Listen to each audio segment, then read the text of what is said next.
Let's go ahead and bring in U.S. Ambassador to NATO, Matt Whitaker. Mr. Ambassador, thanks for taking time with us. This nearly $1 billion weapon shipment is headed to Ukraine. At the same time, President Trump says he wants a peaceful resolution to the war. As we mentioned off the top, it's nearly 2 weeks since he told Vladimir Putin and the world that he wanted him to sit down, one-on-one, face-to-face with President Zelenskyy. No word as of yet. How much longer do you think President Trump is going to give him? Well, obviously, President Trump is going to give him as much time as he thinks it's necessary to create the right situation. And I think one of the things you mentioned, in addition to the $1 billion in arms that have been sold directly to Ukraine, there's also, U.S. is selling about $1 billion a month through our NATO allies that are being provided to Ukraine. And so President Trump's making sure, one, that Ukraine can continue to defend itself, and by giving them some deeper strike capabilities that obviously could help them offensively. They've already taken out about 20% of Russia's oil refining capacity in the last month.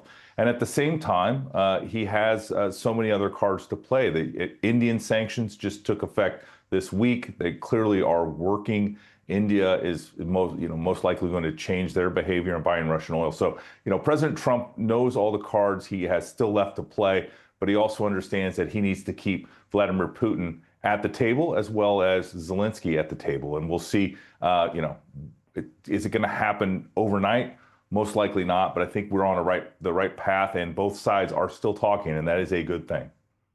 So it sounds like, from what you just said, President Trump is arming the Ukrainians with U.S. military hardware. He is pursuing diplomacy behind the scenes. At the same time, he is also imposing sanctions intent to hurt the regime financially. How is any of that different from the Biden administration's strategy?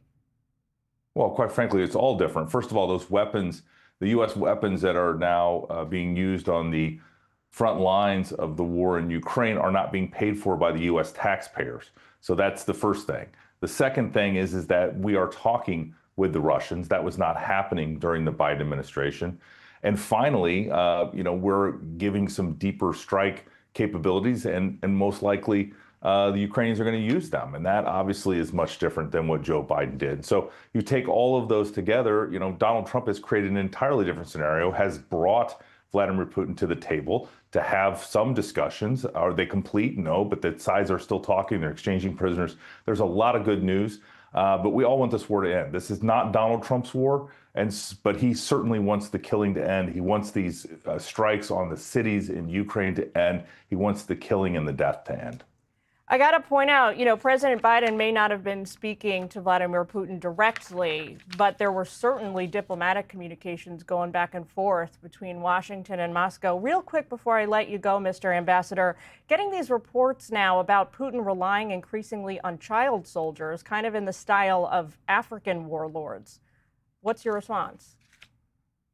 Yeah, well, first of all, Donald Trump's energetic diplomacy is so different from Joe Biden, it's almost incomparable. But, obviously, Putin is continuing to slaughter his citizens and putting inexperienced soldiers. It does not surprise me, these reports about putting child soldiers on the front lines. And so we have to continue to work towards a peace. The killing has to end. 1,000 or more soldiers every single day are dying on the front lines, in addition to the civilian casualties. And it's terrible. And President Trump has created the situation where at least the sides are now talking, negotiating, and let's hope we get to a peace deal, and let's all pray for peace, of course. Mr. Ambassador, thank you very much for taking time with us today to share your perspective on all of this. We appreciate it. All right. Good to see you, Jillian. Hey, it's Will Kane. Click here to subscribe to the Fox News channel on YouTube. It's the best way to get our latest interviews and highlights. And click to subscribe to the Will Kane podcast for full episodes right now.